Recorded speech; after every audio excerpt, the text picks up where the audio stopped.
Welcome to Unapologetically Sensitive, where you can learn, relate, laugh, and maybe even live a bolder, brighter life. I'm your host, Patricia Young. This is a weekly podcast where we explore the strengths we have because of our sensitivity and some of the challenges it poses as well. The information in this podcast is not a substitute for help from a licensed mental health professional. Hey there. To the creatives, healers, sensitives, and deep thinkers, how the heck are you? Happy New Year. Are things feeling fresh and new and exciting? Are you tired and fried from the holidays? Are you having any sense of peace? My hope is that you are having a sense of calm, relaxation, maybe some revitalization with the new year, or sheer exhaustion. Any and all of the above are totally fine. Today, my guest is Vanessa Niedermeyer, and she just recently took the Online HSP course that I ran in September. She's just such a delight to have, and she talks about her experience. We talk about why she took the course. I asked if she got what she wanted from the course, and she said no. I love her honesty. So if you're interested, you'll have to listen to why she felt like she didn't get what she wanted from the course. But you can just hear the transformation that happened, and she tends to be unusually articulate and able to express what goes on with her. And I think I relate to that. And it makes it really a delight to interview someone who is able to just be so expressive about what they struggled with. And she's really vulnerable. And she had some gremlins before we recorded. And she talks about that, and we check in at the end. I think it's just delightful. She talks about the things she struggles with, what she thought she'd get that she didn't get, how the course went for her. I don't know. I just feel like I'm going to repeat myself. So I think you're really going to enjoy it. Let me tell you a little bit about Vanessa. Vanessa Niedermeyer is a teacher, gardener, and a highly sensitive introvert. After a trying couple of years, Vanessa decided to take the Online HSP course to help her develop the coping skills necessary to honor her true, authentic self. Vanessa lives in Oregon with her husband, 2 HSP sons, and her 2 non-HSP French Bulldogs, who often would snore during our sessions. They're very cute. I think you're really going to enjoy this. And now, on to the show. Hey, Vanessa, how are you? I'm doing okay. A little nervous. We chatted a little bit before we hit record. Would it be helpful if you talked a little bit about your nervousness and what you're concerned will happen? I get excited and then I start talking really fast and my mouth can't keep up with what my brain's thinking. And so then I get disjointed when I talk sometimes. Yeah.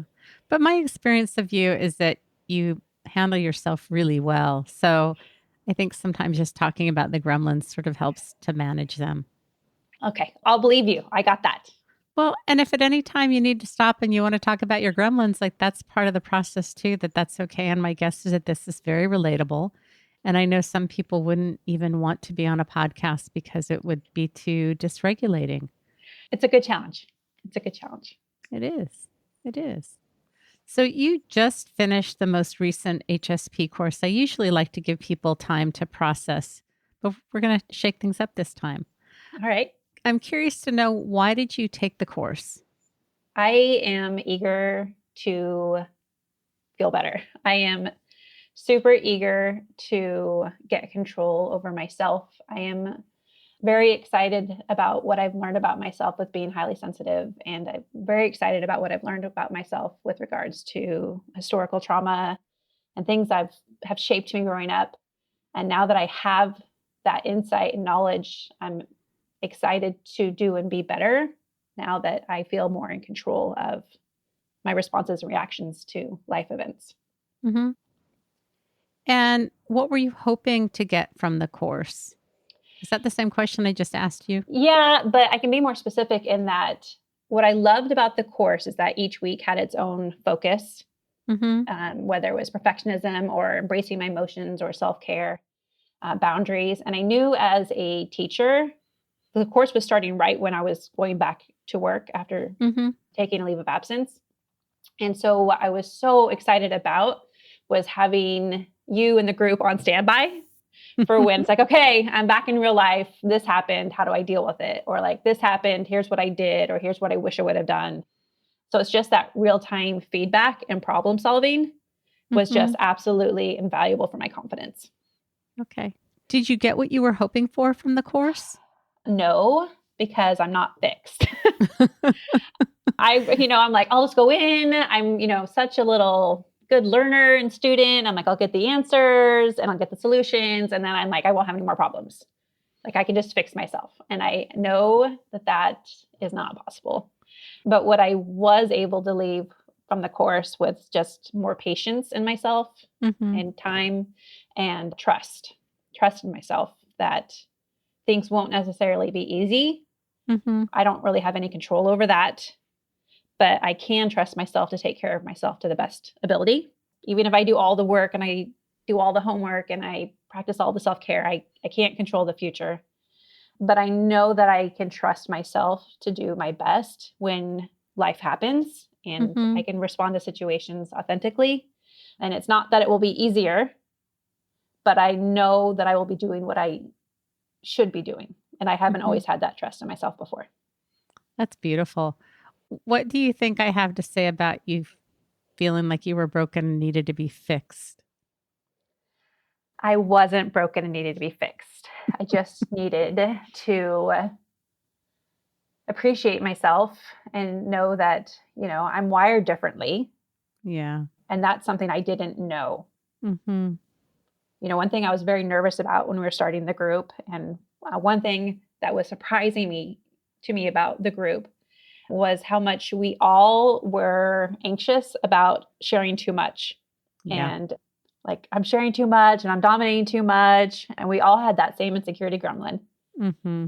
And you kept saying, would you like a reality check on that? And I'm like, okay. And everyone's like, no. And in fact, when people would share more, it validated yourself. It validated me because it made me feel like, yes, that's how I process things. And yes, that's how I feel things. And so it was just so normalizing and validating and reassuring that I might be wired differently. I might be, one of 20% of the population, but I'm perfectly fine. I'm perfectly okay. I'm just wired differently. And I just had no clue.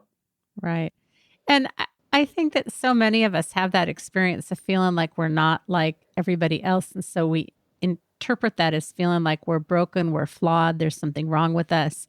And this, I don't know if it's constant pressure, but this sense that we should be different and we should be like everybody else. And so I think that feeling of feeling broken and flawed and wanting to be fixed, and also that concept of feeling like too much. I mean, just today I was using Marco Polo with Jen and I'd left a couple polos like, I feel like I'm being too much. Can I get a reality check? So I don't know that that always goes away, but it's not like it prevented me from reaching out. It prevented me from sharing. I just said, can you tell me if this is feeling like too much? Yeah. Same. And I can also own it. Mm-hmm. Even when you say to her, like, I really need to reach out because I know that's what I need. But I'm going to be super honest. I'm feeling like it's too much. But then that gives that person the chance to say, no, you're fine. And so that way we can Right. stop the mind games on ourselves. Right. And my experience in group was when people did start sharing and allow themselves to really show up, we got to know everybody better. That Yes. there's a deepening sense of intimacy and connection. But because those messages that we've gotten about being too much keep us contained and we monitor and try and make sure that we don't overshare, that really ends up limiting how much closeness we can have. My experience in the past too was that, and it was less with this group. With this group, I processed faster. Like I knew what I wanted to say more quickly. Mm-hmm. Maybe it was I was just trusting myself and I felt safe, like the vulnerability safe Mm-hmm. in with your group. Whereas before, a lot of times with, family and friends, they think I'm holding out or I'm not speaking up. And it's just, I'm processing and I Mm-hmm. didn't know what to say or how to say it. And so I wasn't able to show up. Right. And I'm sure that was confusing for literally everyone involved in the conversation because Mm-hmm. I wasn't saying what they thought I should be saying, or they didn't know I had something to say and I didn't know I could say it. So in the group, I just felt like I was unplugged and I just had all these things to say and ask. And that was the big thing too, was I always had questions Mm-hmm. that I wanted to ask and know more about. Like, is this Yeah. this? Is this an example of this? Like, is that right? Is this what I learned this? Is that true? Is this what that means? Right. And so I felt just that my brain is so much quieter now because I've been able to get it out. Mm-hmm. And I totally I'm having something going on right now. And in fact, I asked Jen this morning, like, I have this thing, like, I don't know what to do. And so I'm just sitting with it because I don't know what to do. And we also learn to go to the person, I'm going through this thing and I don't know what to do. And we can just bring that into the moment. And it's okay if you need to take time to process until you figure out what you need to do. Like, that's also okay. Yeah, I have learned that as well. Gaslighting was such my nemesis for so long. Mm-hmm. And I didn't even know that's what was happening until very recently. And I totally empowered people around me just because codependency was so comforting to me. And when I can make people I truly care about so much feel good and safe and supported, then I internally feel good and safe and needed and appreciated. But that's not the same type of connection because I'm Mm-hmm. not really showing up for them like I hope I'm showing up for them. But even then, I'm holding out. So I feel like I have so much less of that now. Well, and I think that whether we call it codependency or people pleasing or fawning, I think those are survival mechanisms that we had to do that in order to survive. And there's a really fine line because I really do believe that we tend to be very service oriented. We tend to be very other oriented. We like that connection and it feels good. It can look the same on the outside, but internally, if that drive is, I'm going to sacrifice some of myself to make you feel good. If I show up and tell you what my needs are, you're not going to be here for me. So I'm going to be available to you, or hustling for that sense of connection. I'm going to work really hard to validate or to listen or to support you or to come up with solutions that we're good at it. We're really good at it. Really good at it. Really And good. it can be exhausting. Yeah. I feel like because I'm historically been such a good masker, I mean, not always, Mm-hmm. but historically, I'm pretty good at masking what's going on because I felt like something was wrong. Mm-hmm. I didn't have a lot of people ask me questions. Mm-hmm. And so volunteering information, or when people over the last year have started to ask me questions, like I just didn't know how to answer. And so now I feel so much more secure in my ability to be honest and authentic. And Mm-hmm. even if it takes me a little bit to process the wording correctly and how I want to say, I feel like I can not be afraid of disappointing people as much as I used to be. That's a huge one. Yeah, that That's a is. huge one. Yeah. I think really what you get from coming to the group, well, this is what I would hope. So why don't you tell me if this is correct? A place where you're with people that are similar to you. We're all wired differently. A place where it's safe to show up and to connect and to talk about your feelings, to see how many of the things that each person struggles with are also experienced by other people in the group. To learn more and to learn tools, but it's not like you're broken. It's not like you get fixed, and it's not like the course ends and you don't have problems anymore. But we put more tools in your toolbox and more awareness. And hopefully you've connected with some people, then maybe those friendships continue outside the group. I can't ever guarantee that. Mhm. There was one mom in the group who had a son of similar ages and also a little bit distance from her family as well. And so Mm-hmm. she and I actually would chat during group and we'd Mm-hmm. have exchanged information outside of group as well. But it's very, very validating and just healing to have those connections in that group and be surrounded by people that do experience things, the world like you do quite a bit. Yeah. Was there anything unexpected, good or bad? Again, the biggest unexpected was just how vulnerable all of us felt in the group Mm-hmm. about being too much. That super, super surprised me. I am really surprised at the level of trust I am developing in myself, which is huge because I Mm-hmm. still don't feel great. I still feel like I have a lot of work ahead of me. in my road to recovery from being burned out. Mm-hmm.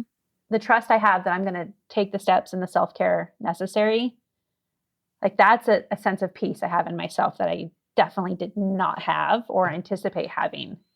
Like I thought, I got answers and solutions, not just slow down and be patient and trust that. Because historically too, part of the burnout was I didn't have self-care. Mm-hmm. And I was overstimulated and obviously being sensitive to stimuli in the last couple of years and being highly sensitive in the last couple of years with everything that's been going on in the world in this country. It was just too much. It was too much. And I definitely did not do the self-care. Mm-hmm. And there were times when there were things I wanted to do, but they just seemed different from what other people wanted to do in order to have their self-care. And so I would almost be embarrassed that that's what I needed or that's what I wanted. But no, truly, it's like that's very typical of people who feel and process such as I do. So Right. I'm excited to be confident and to be able to take better care of myself. Yeah. I have a half-formed analogy in my head. I'm going to go with it. I don't know if this is going to work. I don't know if this is going to work, though. That if the expectation is that when you finish the course, you will be able to navigate your life and things will be perfect, that doesn't work. But it's like the toolbox. If you come in with a hammer and you need to build a house, you can put nails in with a hammer, but you can't paint with a hammer and you can't lay concrete with a hammer and you can't put drywall up. Well, I guess you can put drywall up with a hammer. I don't build it. So, you can't saw with a hammer. It makes it really challenging. But if you have the tools to build, the house isn't going to be built at the end of the 10 weeks. But whatever comes your way, you know that you have the tools that you can navigate through it. Doesn't mean you're going to be an expert at each tool. No, of course not. But as everybody's heard me share on the podcast, man, I just went through some huge attachment injuries recently, and I've had years of therapy and I do all my work. So, I mean, I don't do all my work, but that there's not an end point. The end point is when I'm no longer breathing is the end point. And so I think we have this expectation that everything's going to be smooth, and life is about having bumps and doing things imperfectly and having joy and pain at the same time. But learning that that's just what it is and you have more ways to navigate through that, that's what I can offer. Mm-hmm. It's just been awesome. And that the course was a combination of that cognitive behavioral therapy with the homework and just being very mindful of your thought patterns and your faulty thinking, but then also being in touch with your body and having more of the bottom up therapy process. Like I have totally benefited from both of those and recognizing how they work together or are different at times. I had so much anxiety for so long. And I've had some anxiety this school year as I've gotten back into life and anniversaries have come up and stuff like that. But by and large, for that one really rough week I had a couple weeks back, my brain and my body trauma are very detached from each other now, which is such a relief. Like that has been a huge gift from the course, is being able to just be more aware of what the heck is going on and not just assume it's anxiety, of really working on, the different types of words and like, how am I feeling? Like, what is it I'm bringing with me to the group today? Whether that's being vulnerable or it is acceptance or it is restlessness or it's feeling bittersweet. Like it's not just all anxiety anymore. Right. And that is awesome because now, like, as you and Jen say, with that emotions with the big M in the middle, like when my body trauma comes up, it's not my brain, it's my body saying, oh, I know how to do this. I know how to react to this. And it's just like, I can calm my body down using my self-care. It doesn't mean it goes away immediately, but I am aware of what's going on and why it's going on.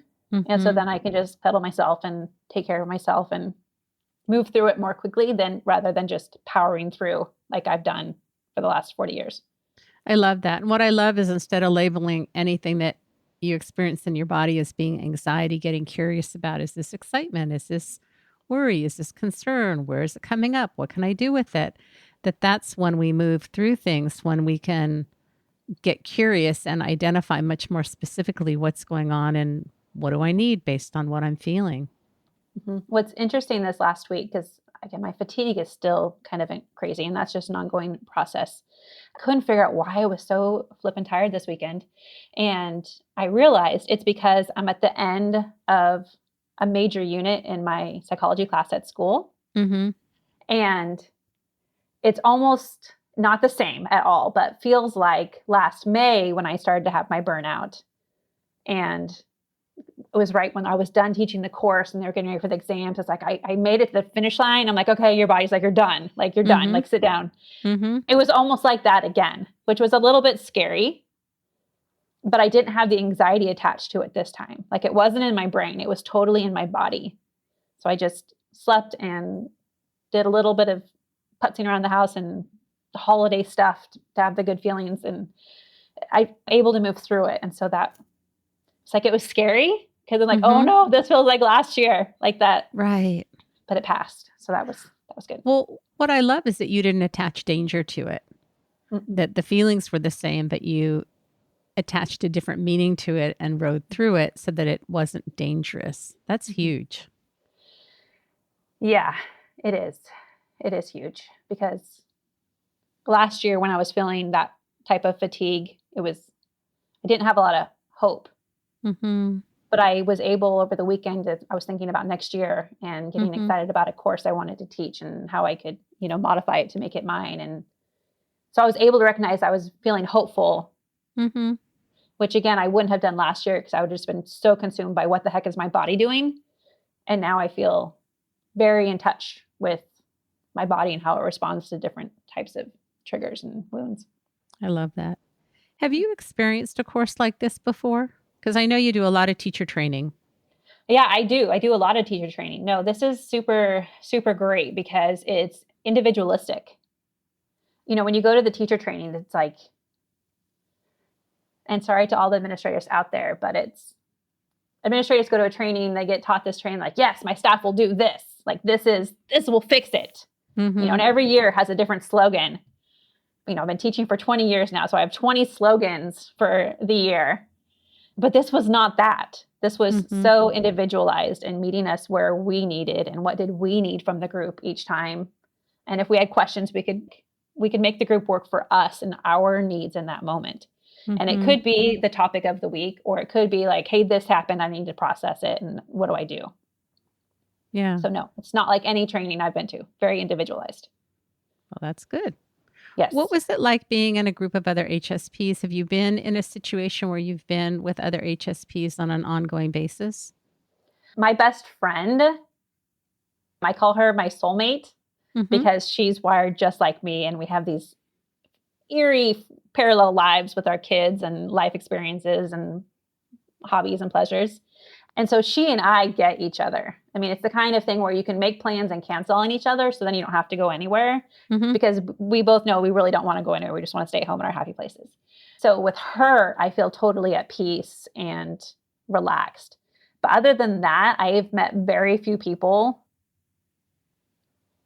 who I have discovered are highly sensitive people such as myself. Yeah. So that was great because every time you're like, anyone who's felt this way, can you raise your hand? Or if anyone has experienced this, will you raise your hand? Like every time we all raised our hands, every single time. Yeah. And there was a lot of variety between the group that ages, demographics, experiences, introversion, extroversion, how people shared.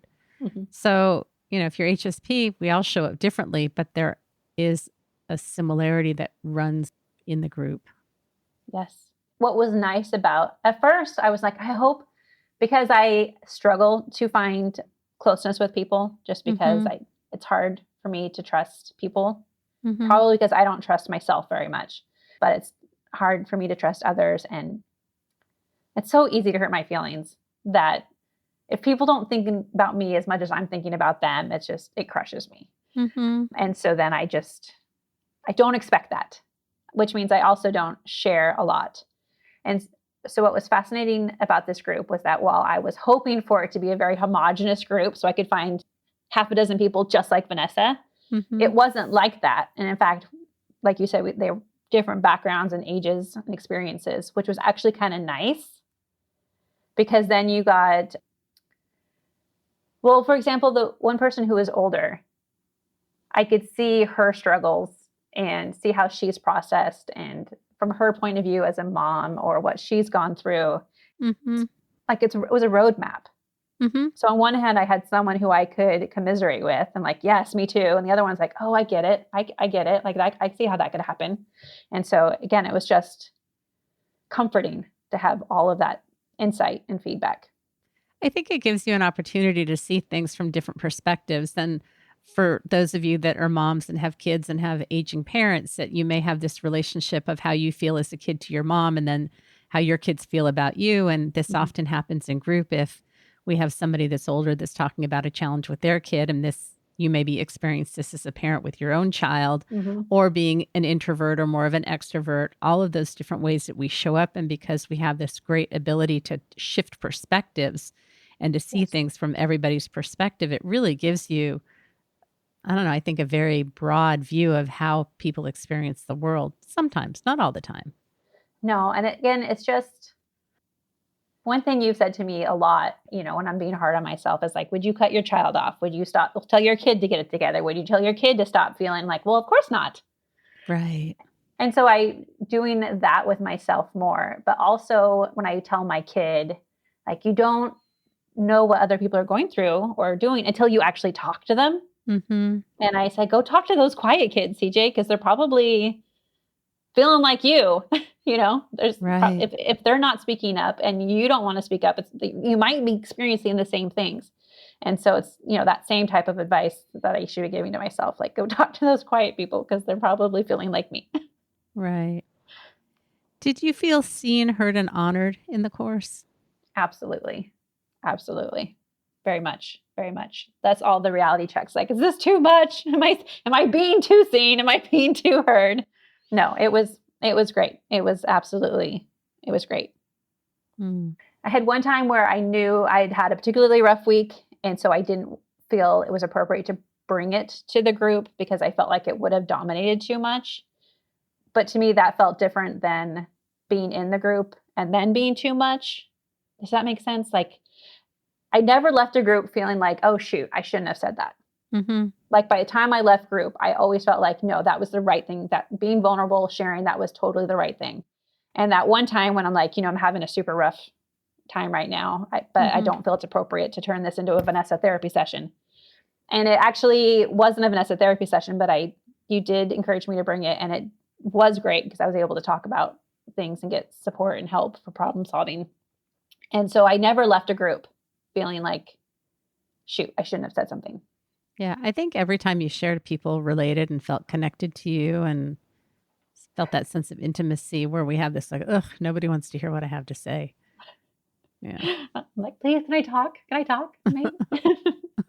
I haven't talked for 40 years. May I talk now? I know. I know. If someone is thinking about taking the course, but they're not sure, because here's what goes on for me. They're not going to get me. I've already had this experience of not feeling seen and heard. I know more than other people do, or I don't know enough, or I share too much or not enough.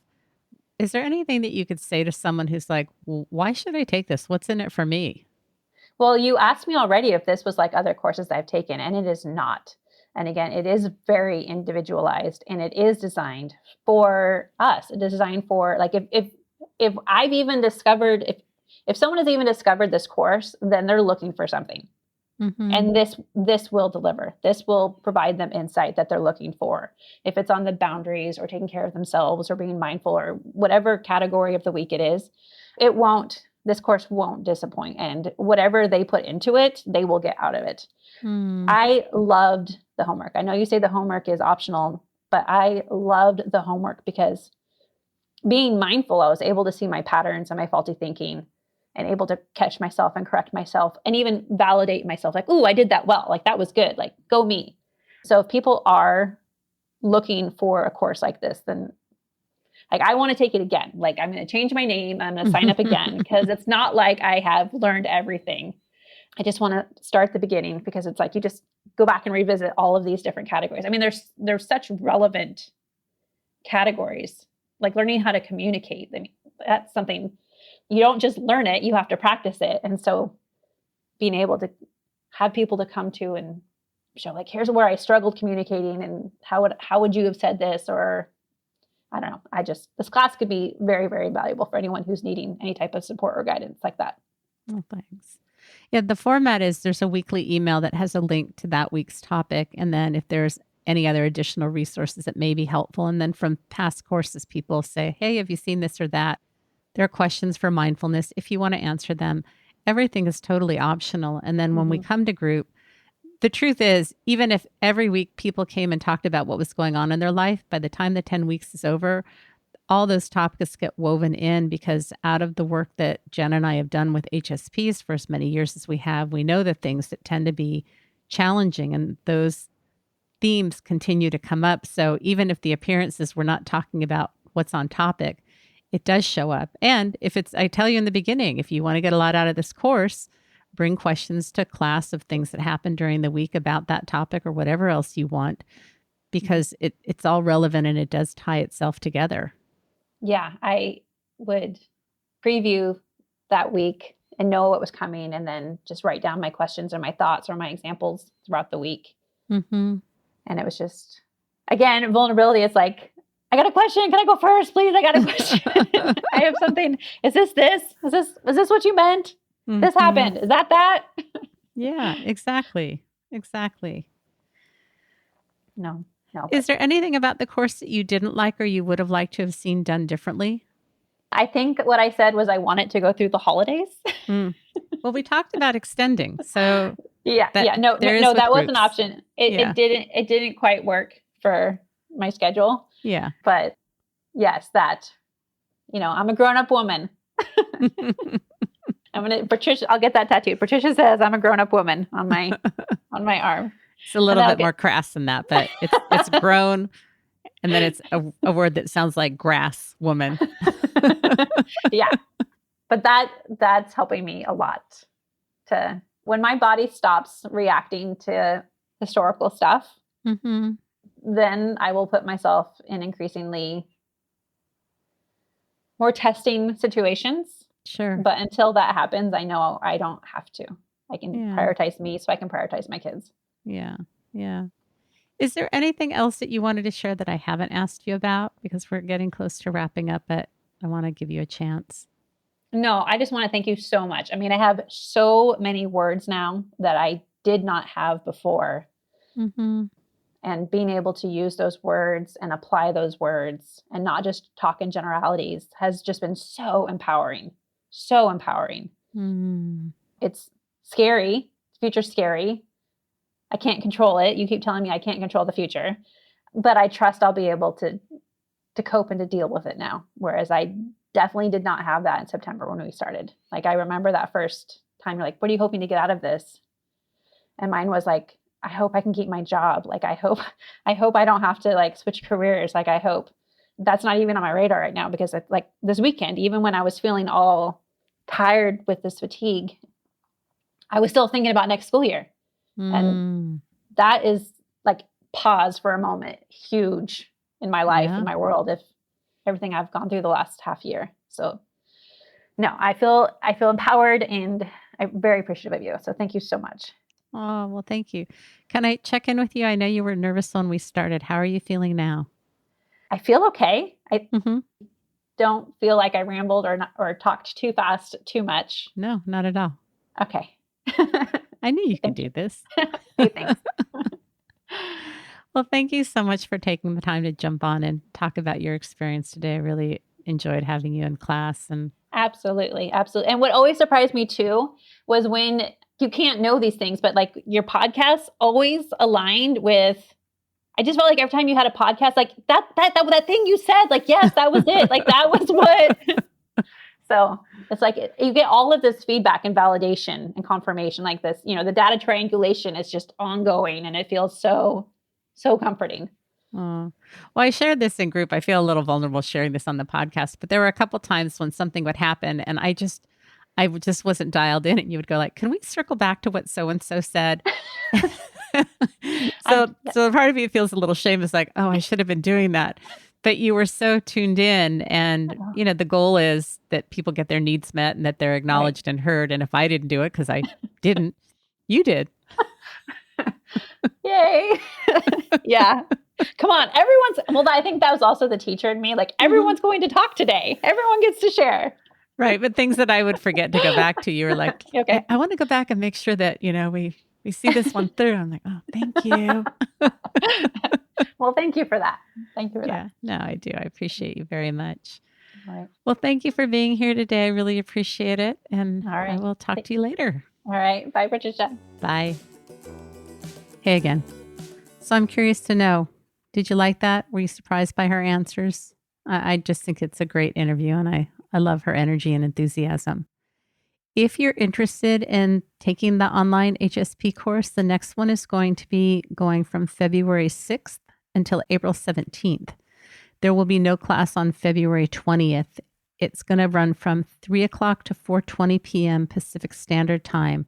Now, here's the hitch. March 12th, we're going to hit daylight savings time. So if you are international, we'll need to adjust for that. Here in the States, we spring forward. We set our clocks forward an hour.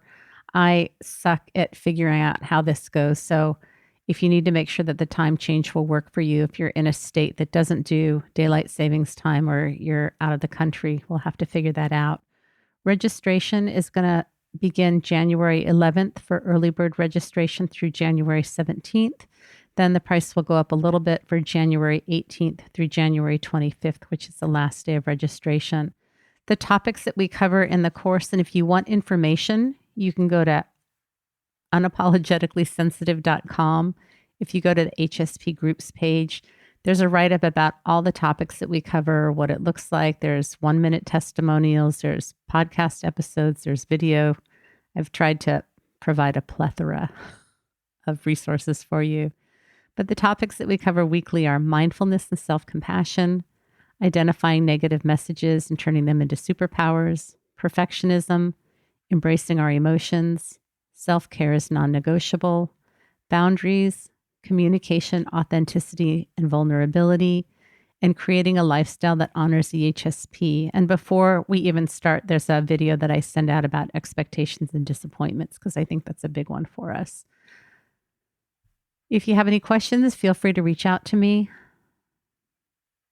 I don't know what else to say.